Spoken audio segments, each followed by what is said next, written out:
A lot of paradoxes here. Yeah, I think everything ultimately does land in a paradox because, like we were talking about before, we learn to speak in terms of opposites, and that turns into measurements of good and bad. But everything, it's the snake eating its tail. Everything kind of, there are spectrums, and you can have two things that are complete opposites, but you're going to move up and down along that polarity your whole life. And good and bad becomes so contextual if it's even something that can be labeled good or bad. It ultimately just becomes part of a journey. Um, Part of that speech was, I picked up little bits and pieces, but the compost of confusion. When you think about what compost actually is, it's decayed matter. Yeah.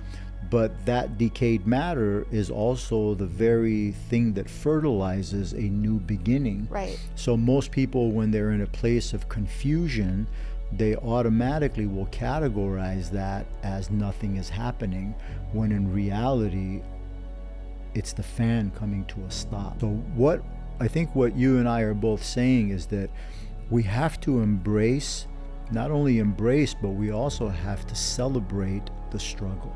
Yeah, the struggle is, that's the test of your character right there, is struggling through it at all, rather than avoiding it and continually going into that reciprocal narrowing until it's just you and the substance keeping you at bay. The thing about recovery that I think most people that are not in recovery don't understand is what a prolific experience it is to watch yourself grow up in public as an adult. That is a prolific experience. One of the things that I've loved the most is, when I finally got to a point where I said, all right, I'm going to try rehab. At that point in my life, up until that point, it had never occurred to me that the problem was addiction. And at the point that I went to rehab, I thought, okay, the problem is physical addiction. I need to physically be detoxed, and then I will physically return to the world and continue on, less this problem.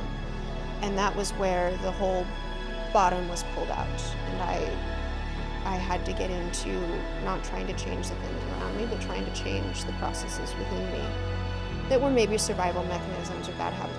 Ultimately, we group that as a spiritual malady.